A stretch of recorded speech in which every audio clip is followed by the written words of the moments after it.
खुलुमबाय बेयो बड'लेण्ड इंखं टेलिभिजन दिनै 14 नभेम्बर 2022 समबारखालि सानसेनि बरादखौ नोंथांमोननि खाथियाव लाबोदों आं सदानन्द दैमारिया।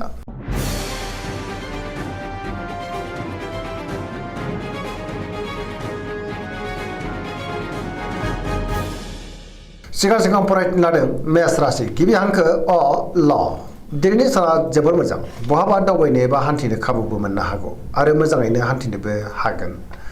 मावनो लानाय खामानिखौ थि समावनो आरो गोरलैयैनो मावफुंनोबो हागोन। सिगांनि बबेबा आद्रा खामानियाबो दिनै मावफुंजानो हागौ। गोसोआ दिनै जोबोर गोजोनगोन। देहाया मोजाङै थागोन। सोरबा लोगोनिफ्राय मोजां खौरां फैनोबो हागौ। रांखावरियाव मोजां बेफार फालांगियावबो मोजां होनजायो। आयाबो दिनै बांनो हागौ।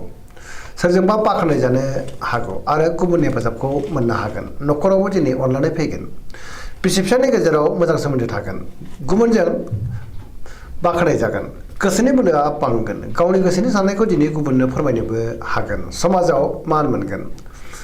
सेंग्रा सिख्लाफ्रा जोबोर रमान्टिक जागोन आरो गावबा गावनि गोसोनि साननायखौ फोरमायलायनोबो हागोन। धोरोमारि बिथिङावबो दिनै गोसो दुंखांगोन। पजिटिभ एनार्जिनि गोहोम गोग्लैनो हागौ। वृष राशि गिबि हांखो इ अ ब दिनैनि साना जोबोर मोजां गोसोखौ दिनै जोबोर गोजोननाय मोनगोन। गोसोनि बोलोआ बांगोन। गावनि गोसोनि साननायखौ दिनै गुबुननो फोरमायनोबो हागोन। मावनो लानाय खामानिखौ थि समावनो मावफुंनो हागोन।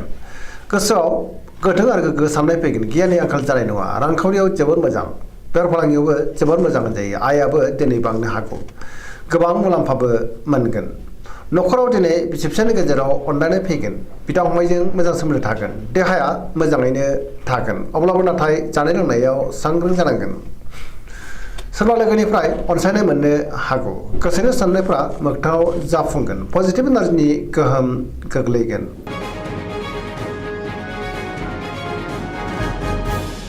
मिथुन राशि गिबि हांखो क स दिनैनि साना जोबोर मोजां पजिटिभ एनार्जिनि गोहोम गोग्लैनो हागौ। मोनफ्रोमबो बिथिङाव जाफुंसारगोन। गियाननि आंखाल जानाय नङा। गोसोखौ दिनै जोबोर गोजोननाय मोनगोन। सोरबा लोगोनिफ्राय मोजां खौरां फैनोबो हागौ। गोसोआ दिनै जोबोर रमान्टिक जागोन आरो लाइमोनफ्रा गावबा गावनि गोसोनि साननायखौ फोरमायलायनोबो हागोन। देहाया मोजाङै थागोन। रांखावरियाव मोजां बेफार फालांगियावबो दिनै जोबोर मोजां होनजायो। आयाबो बांनो हागौ। न'खराव अनलायनाय फैगोन। समाजाव मान मोननो हागोन।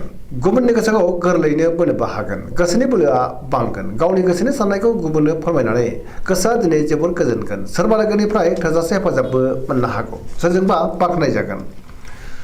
गुबुनजों मोजां सोमोन्दो लाखिनो रोंगोन। लाइमोनफोरनि गोसोआ दिनै जोबोर खुसि जागोन आरो गावबा गावनि गोसोनि साननायखौ फोरमायलायनोबो हागोन।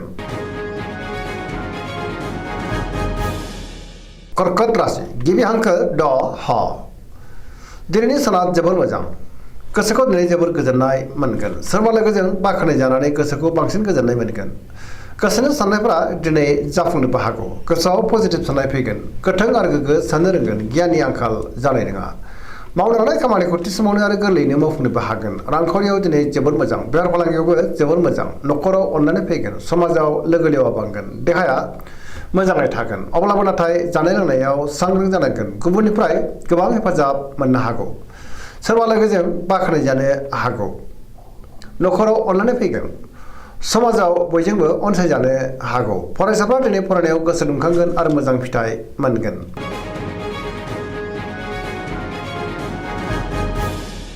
सिंह राशि गिबि हांखो म ट दिनैनि साना जोबोर मोजां गोसोआव पजिटिभ साननाय फैगोन। गोथों आरो गोग्गो साननो रोंगोन। गियाननि आंखाल जानाय नङा। मावनो लानाय खामानिखौ थि समावनो आरो गोरलैयैनो मावफुंनोबो हागोन। सोरबा लोगोनिफ्राय थोजासे हेफाजाब मोननो हागौ। समाजाव लोगो लेवाबो बांनो हागौ। बहाबा दावबायनो एबा हान्थिनो खाबु मोननोबो हागौ। रांखावरियाव दिनै जोबोर मोजां अब्लाबो नाथाय खरसायाबो बांगोन। बेफार फालांगियाव जोबोर मोजां मुलाम्फा मोनगोन। गोसोनि साननायखौ गुबुननो फोरमायनोबो हागोन। न'खराव दिनै अनलायनाय फैगोन। गुबुननिफ्राय थोजासे हेफाजाब मोननो हागौ। समाजाव मान मोनगोन। गुबुननि गोसोखौ गोरलैयैनो बोनोबो हागोन। देहाया दिनै मोजाङै थागोन। बयजोंबो गोरोबनो रोंगोन। गुबुननि थाखाय मोजां खामानि मावनानै बयजोंबो बाख्नाय जानोबो हागौ। गोसोआ दिनै जोबोर खुसि जागोन आरो लाइमोनफ्रा गावबा गावनि गोसोनि साननायखौ फोरमायलायनोबो हागोन। कन्या राशि गिबि हांखो प ट दिनैनि साना जोबोर मोजां गोसोआव पजिटिभ साननाय फैगोन गोथों आरो गोग्गो साननो रोंगोन गियाननि आंखाल जानाय नङा सोरजोंबा बाख्नाय जानो हागौ रांखावरियाव मोजां अब्लाबो नाथाय खरसायाबो बांनो हागौ बेफार फालांगियावबो मोजां मुलाम्फा मोनगोन देहाया मोजाङै थागोन सोरबा गोजाम लोगोजों बहाबा लोगो मोननानै गोसोआ दिनै जोबोर खुसि जागोन गोबां खामानियाव दिनै मुखुब थानो हागौ पजिटिभ एनार्जिनि गोहोमबो गोग्लैगोन आरो पजिटिभ साननो रोंगोन लाइमोनफोरा जोबोर रमान्टिक जागोन आरो गावबा गावनि गोसोनि साननायखौ फोरमायलायनोबो हागोन धोरोमारि बिथिङावबो दिनै गोसो दुंखांनो हागौ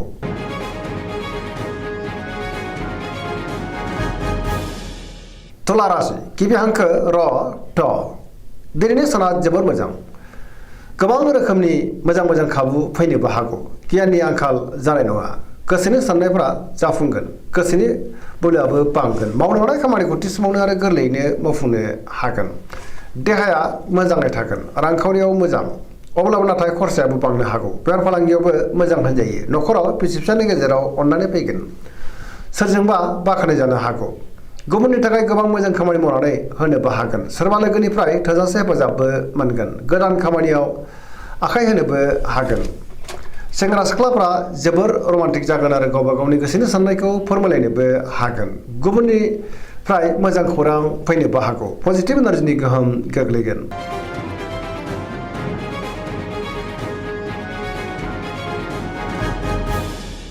वृश्चिक राशि गिबि हांखो न स दिनैनि साना जोबोर मोजां पजिटिभ एनार्जिनि गोहोम गोग्लैगोन समाजाव लोगो लेवा बांनो हागौ सोरबा गोजाम लोगोजों बहाबा लोगो मोननो हागौ गोसोआव गोग्गो आरो गोथों साननाय फैगोन मावनो हानाय खामानिखौ थि समावनो आरो गोरलैयैनो मावफुंनोबो हागोन गुबुननिफ्राय मोजां खौरां फैनोबो हागौ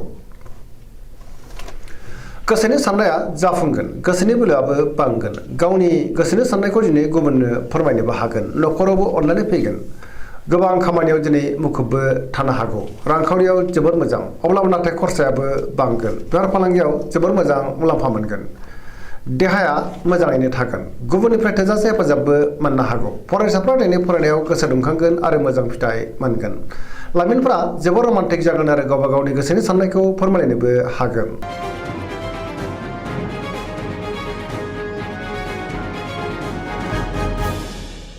धनु राशि गिबि हांखो ध फ भ दिनैनि साना मोजां आरो गाज्रिनि गेजेरजों बाबेनलांनो हागौ गोसोआव गोनो गोथो साननाय फैगोन मावनो हानाय खामानिखौ थि समावनो मावफुंनो गोब्राब जागोन सोरबा लोगोनिफ्राय गाज्रि खौरांबो मोननो हागौ सांग्रां जानाया गाहाम गोसोनि साननायफोरा दिनै देबोरनांगोन रांखावरियाव मोजां अब्लाबो नाथाय खरसायाबो बांनो हागौ बेफार फालांगियाव मोजां होनजायो गुबुनजों मोजां सोमोन्दो लाखिनोबो रोंगोन समाजावबो मान मोनगोन बहाबा थाङोब्ला दिनै जोबोर मोजां आरो मोजाङैनो हान्थिनोबो हागोन देहाया मोजाङै थागोन अब्लाबो नाथाय जानाय लोंनायाव सांग्रां जानांगोन न'खराव बिदा फंबायनि हेफाजाबखौ थोजासे मोननो हागौ सोरबा लोगोनिफ्राय नाथाय हरखाबै गाज्रि खौरांबो फैनो हागौ सांग्रां जानाया गाहाम लाइमोनफ्रा गावबा गावनि गोसोनि साननायखौ फोरमायलायनो हागोन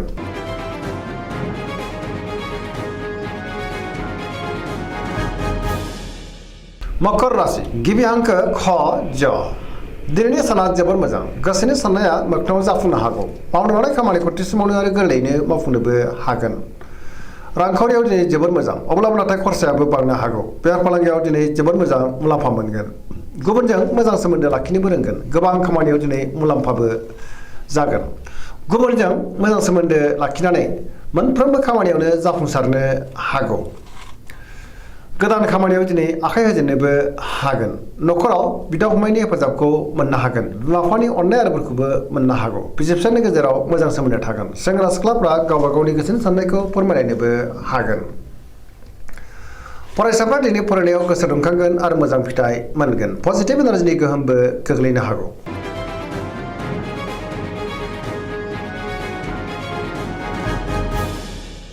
कुम्भ राशि गिबि हांखो ग स दिनैनि साना मोजां आरो गाज्रिनि गेजेरजों बाबेनलांगोन गोसोआ दिनै जोबोर गुलाय गुजाय जागोन मावनो हानाय खामानिखौ थि समावनो मावफुंनो गोब्राब जानो हागौ माबा नङा माबा मोनसे गाज्रि खौरांबो मोननो हागौ समाजाव दिनै मान मोनगोन गोबां मुंदांखा सुबुंजों लोगो मोनज्लायनोबो हागौ रांखावरियाव जोबोर मोजां गुबुननिफ्राय थोजासे हेफाजाबबो मोननो हागोन आरो बेफार फालांगियाव मुलाम्फाबो मोननो हागोन देहाया बारा मोजां थानाय नङा गोबां रोखोमनि देहायारि जेंनाजों दिनै मोगा-मोगि जानांनो हागौ। गुबुननिफ्राय हेफाजाब मोननोबो गोब्राब जानो हागौ। बिमा-बिफानि अननाय आरो बोरखौ नाथाय मोननो हागोन। नेगेटिभ एनार्जिनि गोहोम गोग्लैनो हागौ। सांग्रां जानाया गाहाम। धोरोमारि बिथिङाव गोसो दुंखांगोन।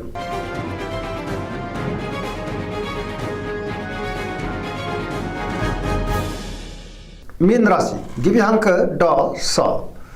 दिनैनि साना मोजां आरो गाज्रिनि गेजेरजों बाबेनलांगोन। गुबुननि थाखाय नाङा-फाङा जेंनायाव गोग्लैनांनोबो हागौ। अब्लाबो नाथाय गोसोआव पजिटिभ साननाय फैगोन।